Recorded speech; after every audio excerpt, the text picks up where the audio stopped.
Warren Buffett once said, rule number one, never lose money. Rule number two, never forget rule number one. And that's more than just a clever line. It's the foundation of how great wealth is built. And yet most investors today, they live with very fragile income streams. They're at the mercy of market swings. They're paying more tax than they should, and they know that one bad deal could erase years of progress. And even for those who have built wealth along the way, the question lingers, will it last? And what legacy am I going to leave? At Sunrise Capital Investors, we believe it doesn't have to be that way. That's why we built the Capital strategy. Capital, our acronym, Capital, isn't just a method. It's a framework that creates durable, predictable cash flow instead of fragile income. It uses legal tax shelters to help you keep more and starve the taxman. And that builds in a really solid margin of safety at acquisition, so your downside is covered before you ever think about the upside. And that compounds your wealth strategically, tax efficiently, with an ultimate aim of leaving a lasting legacy for you and your family. But capital is more than just a system, it's a pathway. Because what our investors really are after isn't just quarterly distributions. What they really want to do is become something more. Not speculators, not gamblers, not victims of volatility, but sage investors. A sage investor is someone who not only grows wealth, but also wisdom. Someone who stewards resources with clarity and discipline. They protect their family, and they pass down not just money, but also their perspective. And that's what this masterclass is all about. I'm going to walk you through each step of the capital strategy and share how we use it every single day to manage hundreds of millions of dollars in essential real estate and give you real stories from investors who are already living this out. And by the end, you'll see why Warren Buffett was right. Wealth doesn't come from brilliance or speculation. It comes from clarity, discipline, and patience. Buffett once said, if you don't find a way to make money while you sleep, you're going to work until the day that you die. And that's why the first principle of the capital strategy is cash flow first. Most investors chase appreciation. They hope that the stock goes up, or they buy a building and sell it years from now much, much higher than the purchase price. But hope is not a strategy. At Sunrise, we never invest unless the asset produces income from day one. That cash flow is ultimately what gives families freedom, gives them peace of mind, and gives them their time back. It's the financial engine that makes everything else possible. Buffett's entire investment philosophy really truly revolves around generating cash flow, businesses that throw off cash flow. And Henry Singleton is the same exact way. In order to create really high quality, long-term value creation, you should be focusing on wonderful businesses that actually produce exorbitant amounts of income, of cash flow, and holding on to them over very long periods of time. And what we love about cash flow is that we need to ensure, given the fact that we're in real estate, that every single deal that we do, every single property that we buy has sufficient cash flow to ride out the next inevitable recession. Because we know that there's another recession is going to occur. It is definitely going to happen, and it's unpredictable. We never know when that's going to happen. So we always focus on businesses that produce cash flow. The truth of the matter is, while NOI is an important metric, and you're trying to figure out market capitalization and all these myriad of different things, cap rates and all these things, what really matters is how much did you invest in that deal and how much cash flow does that deal throw off. At the end of the day, that is the one main metric that we focus on, generating the highest return on equity investment possible throughout the entirety of the holding period.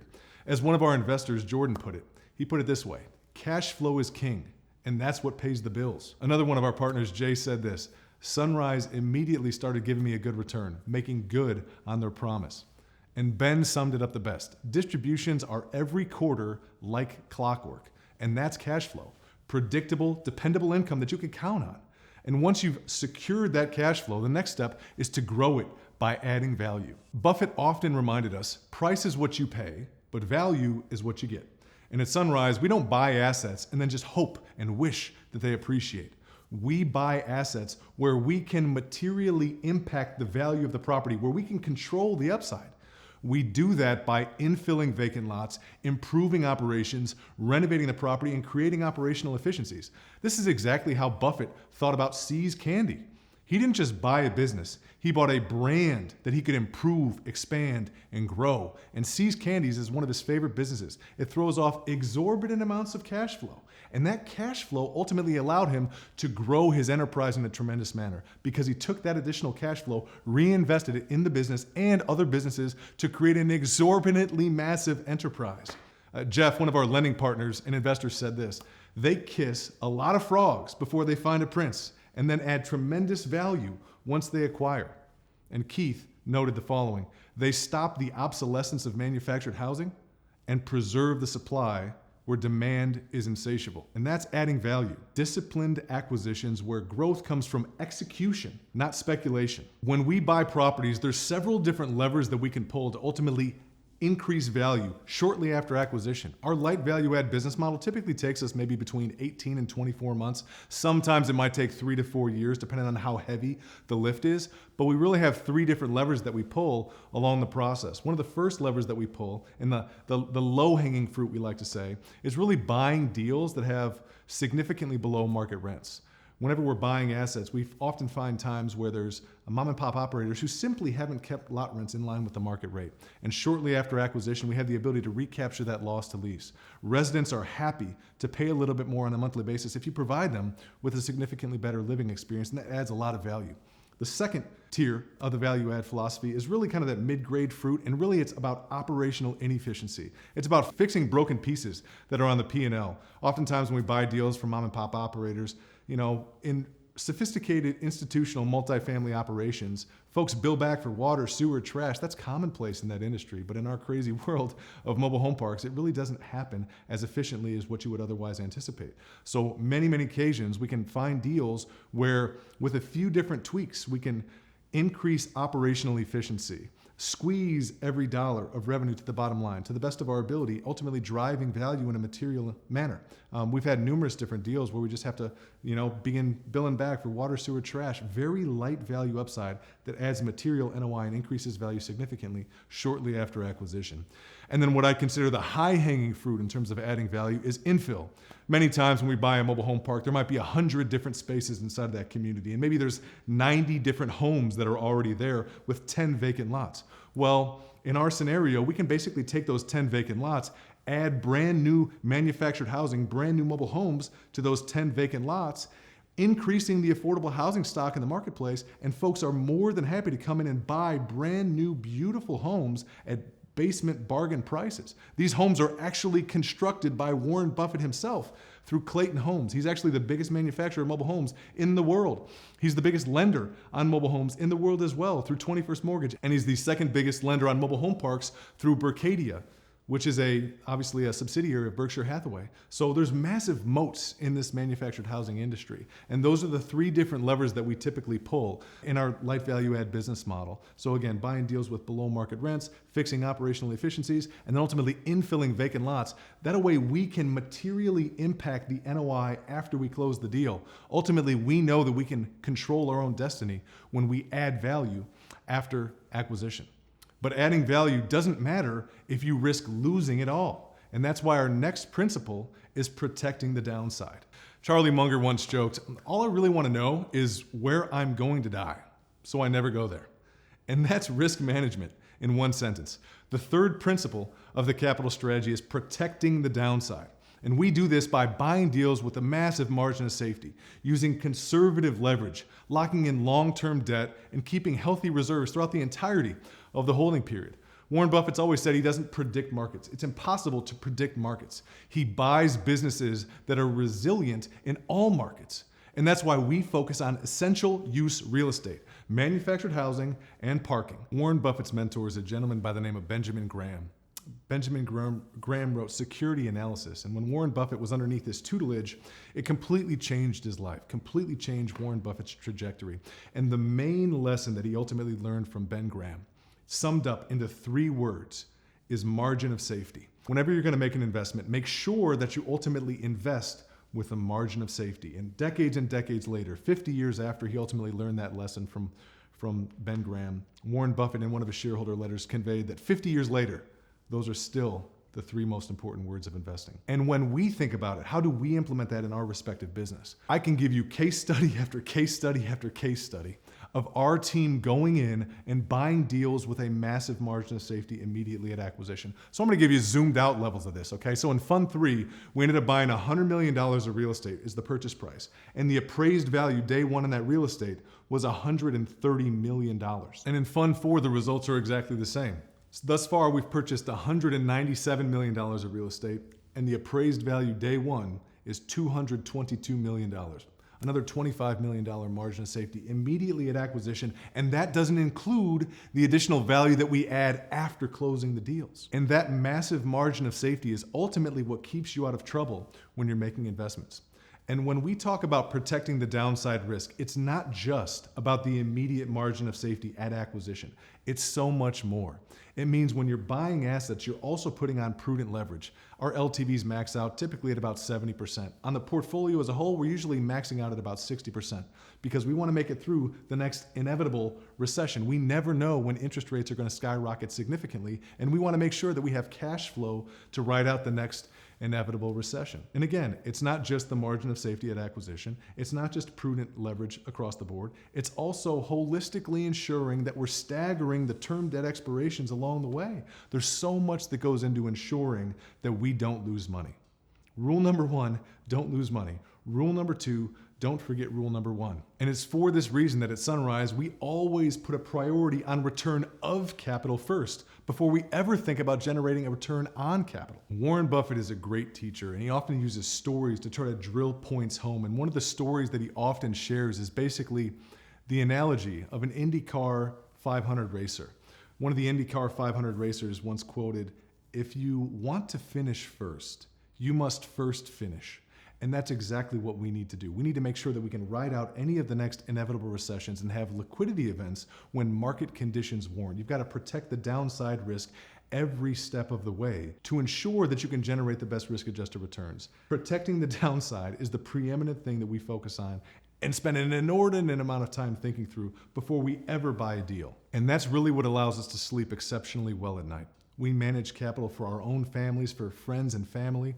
And ultimately, at the end of the day, we're never going to risk something that our family and friends have and need for something that they don't have and don't need. Of course, it's nice to generate just a little bit more on the top side, but I would never risk that if it's ultimately going to put that capital at risk and mean we might lose that money along the way. The truth of the matter is we're always going to be focused on protecting the downside risk every step of the holding period. Brian, one of our investors, put it like this: "What I liked was the defensive play.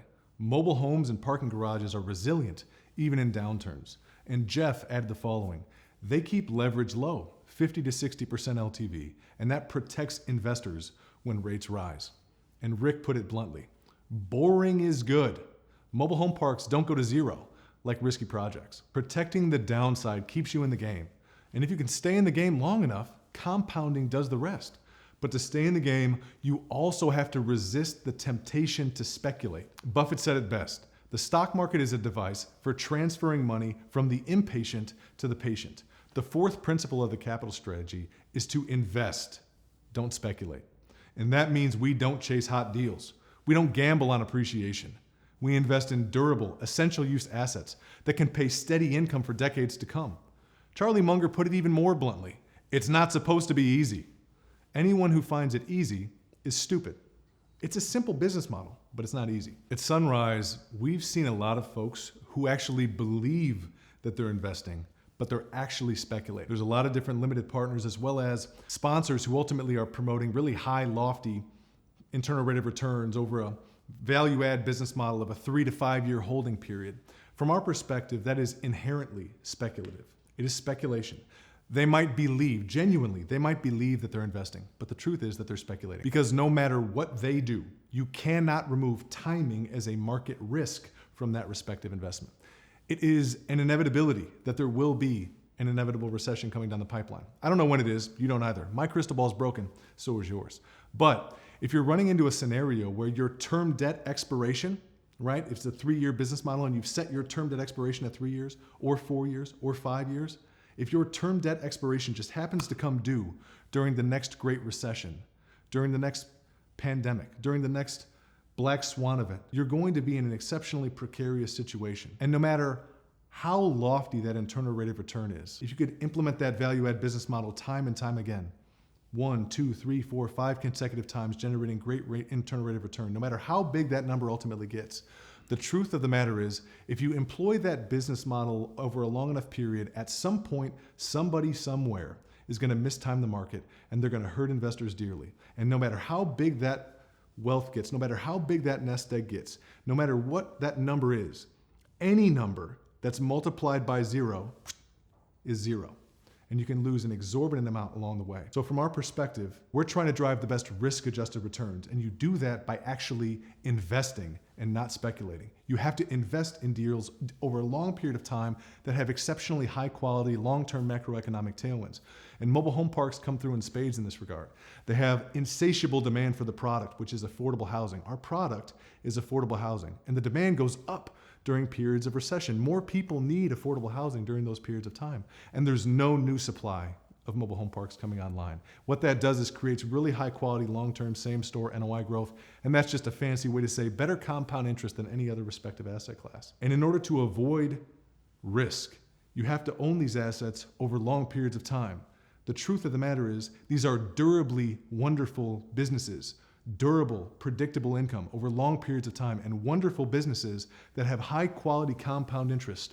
Why would you ever sell them? Once you've found an asset that you know, that you like, that you trust, our favorite holding period is forever, for the same exact reasons that Warren Buffett employs in his business. There's a reason he's the biggest investor in the mobile home park sector. It provides the best macroeconomic tailwinds out of any other real estate sector around. Here's an idea from 600 BC about investing that still works today. Buffett has gone back to this over and over and over again, and it's A.I.T.A.L.'s. A.I.T.A.L.'s philosophy that a bird in the hand is better than two in the bush. And what he's referring to is when you understand the actual value of something that you have, it is much more valuable than the hope and the wish and the prayer of something that might be significantly higher far off into the future with no guarantees of success. But it's doubtful that everybody has actually understood that investment philosophy, because it's been taught since Aesop's time, and well, it's still being taught today, thousands of years later. People still haven't learned the lesson that a bird in the hand is actually more valuable than two in the bush. And the last analogy that I'd ultimately talk about in regards to investing and not speculating is this. Warren Buffett has shared that speculation, it can be fun in the moment. It can ultimately juice your returns and might seem nice. It's kind of like dancing at a party, having a little bit of booze in your system and feeling good about what you're doing. It's all hunky-dory when rising tide lifts all boats. But it's like dancing at a party and needing to leave by midnight, but there's no clocks on the walls. You never know when that's going to run out. Using leverage and being more aggressive, it works well most of the time. But in those periods of time where it's not going to work well, you're putting your family's future in a very precarious situation. So you should avoid that risk like the plague. That's the only way to actually be a true investor and protect the downside risk. So avoid speculation. Buy and hold assets over exceptionally long periods of time that are durably wonderful businesses like mobile home parks and parking assets. As Mike would put it, one of our investors said, "I've been burned before with sponsors chasing high internal rate of return. Sunrise is different. Long-term thinking, not just flipping assets." And Dennis told us, this isn't about speculation. It's about steady, reliable income streams you don't have to worry about. That's investing, not speculating. And when you invest this way, the real secret is not just what you earn, but what you keep. And that's where tax efficiency comes in. Buffett has often said that the US tax code is designed to reward patient investors because reinvestment compounds wealth much more tax efficiently. The fifth principle of the capital strategy is tax efficiency. We structure our deals to maximize after-tax income. We leverage bonus depreciation, cost segregation studies, 1031 exchanges, DSTs, and perpetual deferral strategies. Munger's rule of compounding was simple. The first rule of compounding is never interrupt it unnecessarily. And that's why minimizing taxes matters. So at Sunrise, we optimize for tax efficiency throughout the entirety of the holding period. It starts day one. When we buy an asset, we leverage cost segregation studies and accelerated bonus depreciation to pass along massive passive losses to our investors in the first year. On average, over the last 7 years, an investor who moved forward with a $100,000 investment inside of one of our funds generated a $93,000 passive loss on their K1 in year one. So while we're sending real cold, hard cash outbound distributions to our partners, they're telling the government that they're losing money in a material manner. And this allows them to generate exceptional after-tax cash-on-cash returns to compound wealth in a massive way. But it's not just about that year one passive loss, the year one depreciation benefits that we provide. It's also about optimizing for tax efficiency throughout the entirety of the holding period. We much prefer to buy and hold assets Why? We've gone full cycle on 16 different mobile home park deals, generating an average rate of return over 40% internal rate of return on those deals. But we've learned over time, and we now regret a lot of the dispositions that we made along the way. We've paid exorbitant amounts of money to the government and Uncle Sam by virtue of doing that. And we've minimized our ability to compound wealth by leveraging that tactic. What we now know to be a much better way to ultimately generate cash flow and build legacy wealth in a tax efficient manner is to ultimately implement the same exact business model. Buy deals with a really high quality margin of safety, add further value from that point forward, operate the light value add model. But once you get to stabilization, as opposed to selling the asset at that moment, you simply do a cash out refinance. Take the capital back, send it to investors in a non-taxable event, and just enjoy the cash flow that these assets throw off over long periods of time. That bodes so much better than selling the assets. Every time that you sell an asset, you have transaction costs that cut into the amount of wealth that you can ultimately use to compound. You send a huge check to the government. Uncle Sam is going to take his keep. And if you think that you're going to do a 1031 exchange to ultimately minimize taxes in its entirety, you can't, because depreciation recapture tax is not something that you could wiggle out of. The only way to really keep the entire base of your investment is to do a cash out refinance, take the capital back, and use those proceeds to reinvest and buy other durably wonderful businesses to further grow and build that gigantic snowball so you can create more freedom for you and your family. That's a much better way to ultimately generate cash flow and build legacy wealth in a tax efficient manner, so long as you're investing in durably wonderful businesses, and we most assuredly do. Mobile home parks have the highest long-term same-store NOI growth out of any respective real estate sector. So why would we ever sell those assets? They generate better compound interest than any other asset.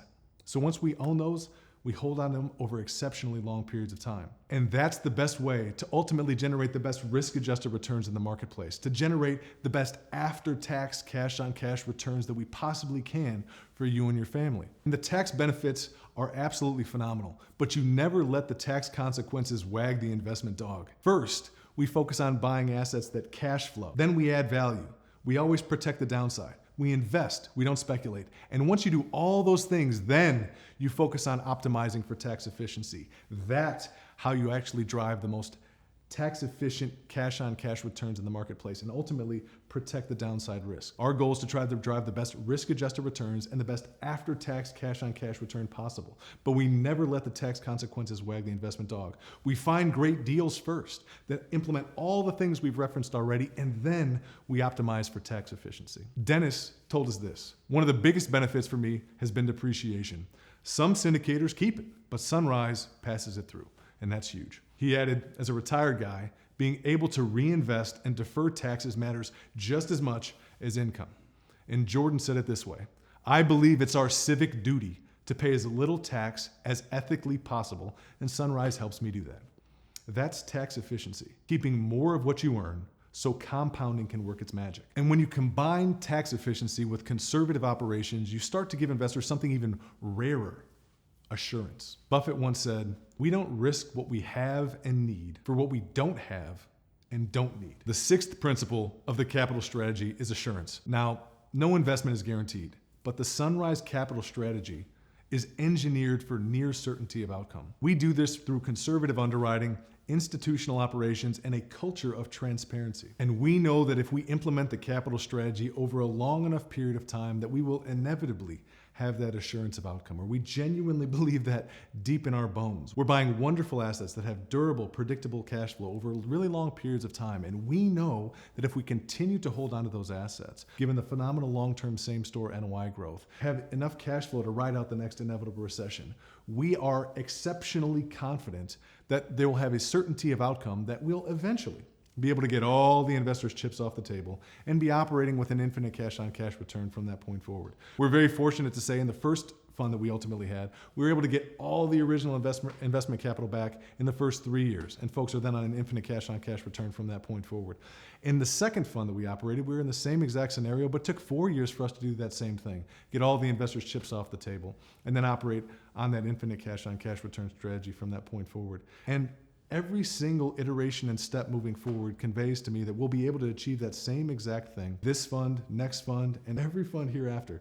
Because if you implement those simple, practical pieces of wisdom, investment wisdom, We know that if we focus on the process, the results ultimately take care of themselves. I used to play baseball at the University of Kentucky, and when we were in the game, our coach would say, don't look at the scoreboard.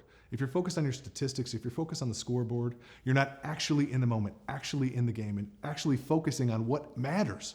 You need to be focusing on ultimately trying to drive value in the business. As an operator, that's what we do.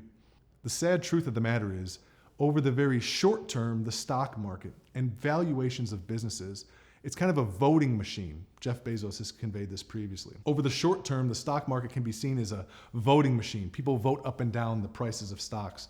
But over very long periods of time, the stock market can be viewed as a weighing machine. It values businesses based on how profitable they are.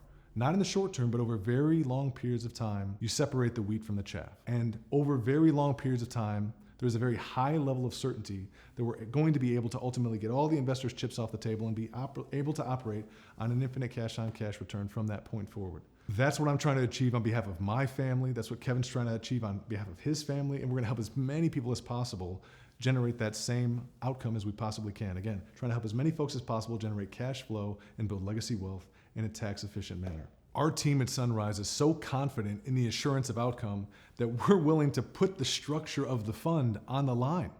You know, many different folks ultimately structure their respective investments in such a way that they're chasing the promote and trying to get into the promote as quickly as humanly possible. We believe in the businesses that we ultimately acquire. We believe that they're going to perform exceptionally well over long periods of time. And for that reason, we believe the best way to ultimately structure the fund with the best alignment of interest is to put investors' interests significantly higher than our own. Every single dollar of operating cash flow goes back to an investor until they get all their respective original investment amount back. And they get an additional high watermark. And they continue to receive 100% of all operating cash flows until they have the entirety of the preferred return back. Only after that, only until we've gotten the entire return of capital back plus the entire preferred return, does Sunrise partake in any of the promote over and above that at a 70-30 clip with 70% of profits remaining in the hands of all of our partners as we roll forward. Sunrise, we're willing to delay gratification for an exceptionally long period of time, something that very few sponsors are willing and able to do. One, because we just feel like it's the best way to ultimately create the best alignment of interest with partners. And two, we're not chasing the promote.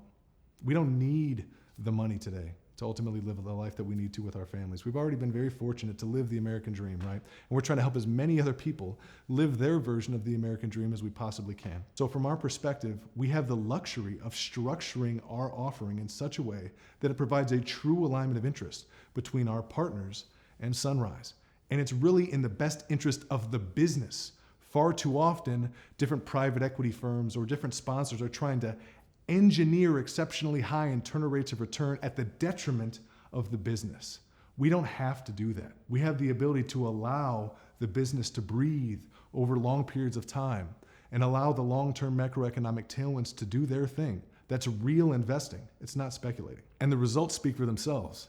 Peter, an investor in over 25 different deals, said this: Sunrise is the only one that gave me my capital back and kept paying distributions into perpetuity. And Keith told us this: they are what they say they are. Very transparent, very forthright. And Scott shared, every review I read was glowing. My experience has been the same: consistent, forthright, and steady. That's assurance, knowing your capital is being managed with discipline, conservatism, and transparency. And once you have assurance, you can start thinking beyond yourself about legacy. Buffett said, someone's sitting in the shade today because someone planted a tree long, long ago. The final principle of the capital strategy is legacy. Legacy is about more than wealth. It's about passing down wisdom, values, and stability to the next generation. It's all about impact. I've never seen anyone, when they get to the end of the rainbow, when they're on their deathbed, I've never seen anybody say, I wish I would have worked a little bit harder. I wish I would have made a little more money. I wish I would have had another zero in my income statement or another zero on the balance sheet.